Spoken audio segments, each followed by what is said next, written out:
In 1897, the world of physics found its anchor. J.J. Thomson peered into the cathode ray tube, observed the deflection of particles, and identified the electron. It was a singular, indivisible point of negative force. The scientific community gripped this discovery, using it to map the invisible architecture of matter. 2 decades later, in 1917, Ernest Rutherford deepened this foundation. He struck gold foil with alpha particles, tracked the scattering, and isolated the proton. The puzzle pieces clicked into place. Physicists assigned the electron a charge of -1 and the proton a charge of +1. These were not merely numbers, they were the bedrock of reality. Every calculation, every theory, and every experiment for the next 50 years rested on this binary simplicity. The universe operated on a perfect, predictable scale, and for half a century the proton stood as the ultimate, indivisible unit of positive charge. By 1968, the certainty of the proton began to fracture. Scientists at the Stanford Linear Accelerator Center pushed the boundaries of energy, firing high-speed electrons directly into the heart of the proton. They expected the particles to bounce off a solid, point-like target. Instead, the electrons passed through, scattering in patterns that defied the old logic. The proton was not a singular, indivisible marble. It was a container. The data revealed a violent, churning interior. The collision energy stripped away the illusion of a solid surface, exposing a complex, composite architecture hidden within. Deep inside the proton, the experimenters detected 3 distinct, smaller entities. These were not mere fragments. They were the fundamental constituents of the particle itself. The discovery hit the physics community with the force of a physical impact. The bedrock of the atom had been shattered, and in its place, the researchers found a trio of subcomponents.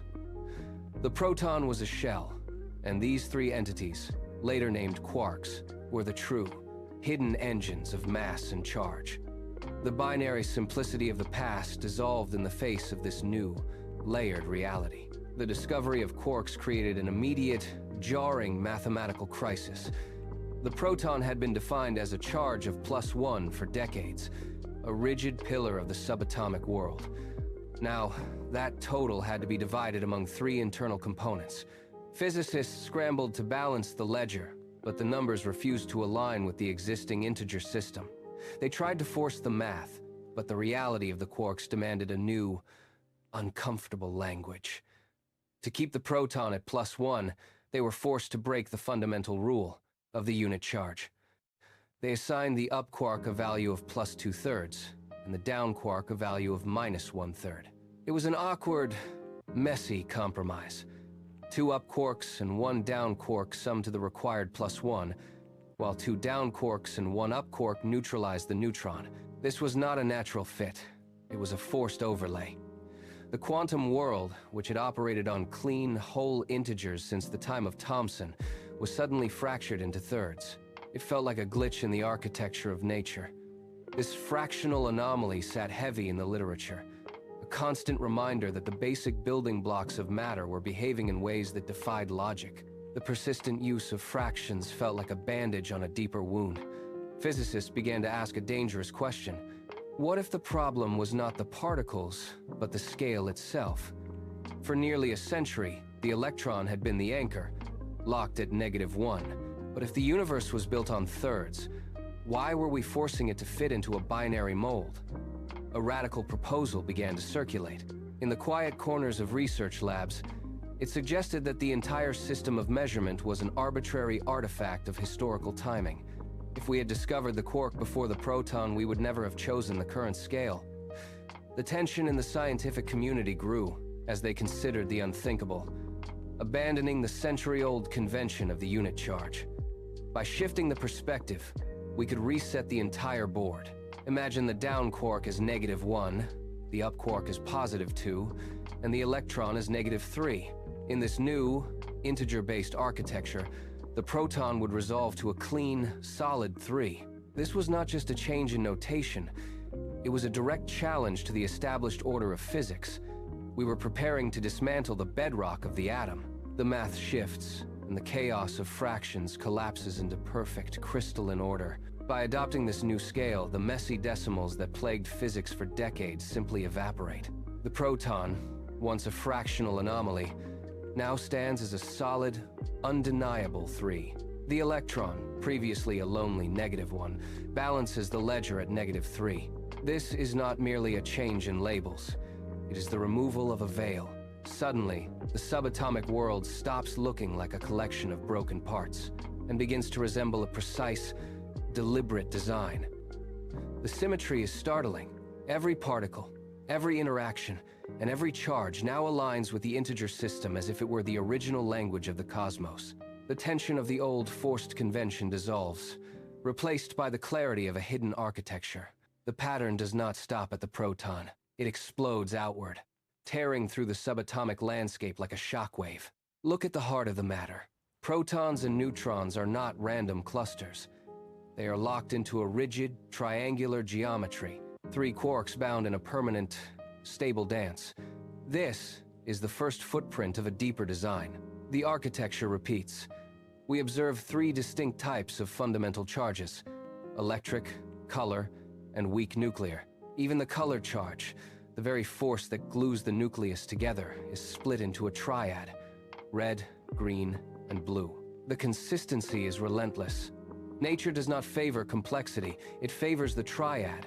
This triadic structure extends into the very identity of matter itself. Elementary particles are organized into 3 distinct generations, each one heavier than the last, like echoes of a single, foundational note. The subatomic world is not a chaotic soup. It is a precisely engineered construction built on the foundation of the number 3. The reach of this pattern transcends the subatomic.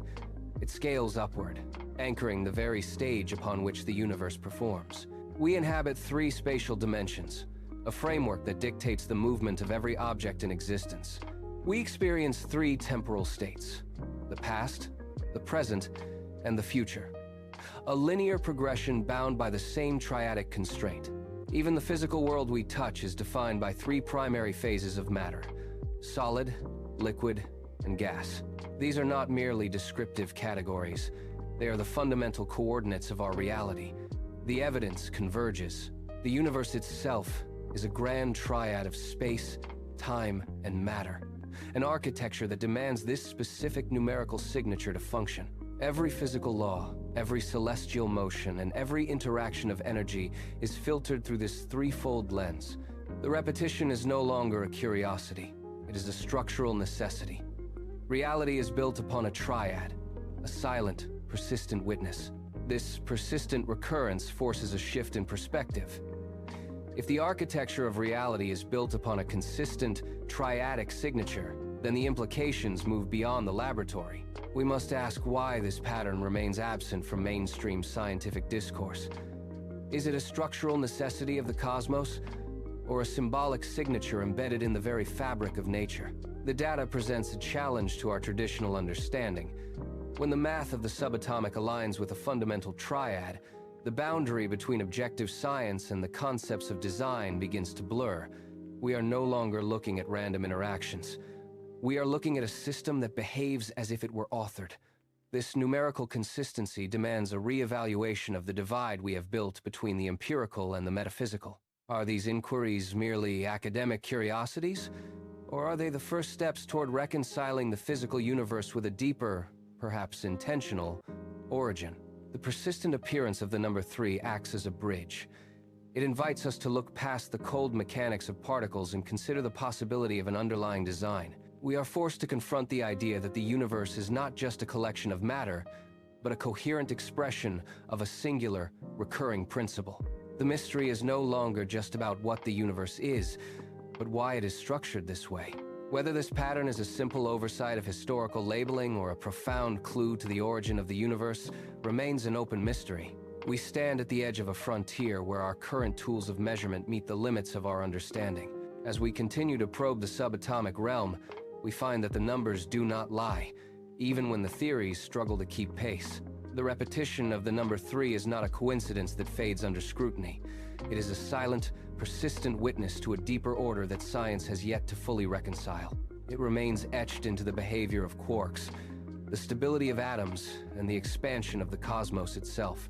We are observers of a language we are only beginning to translate.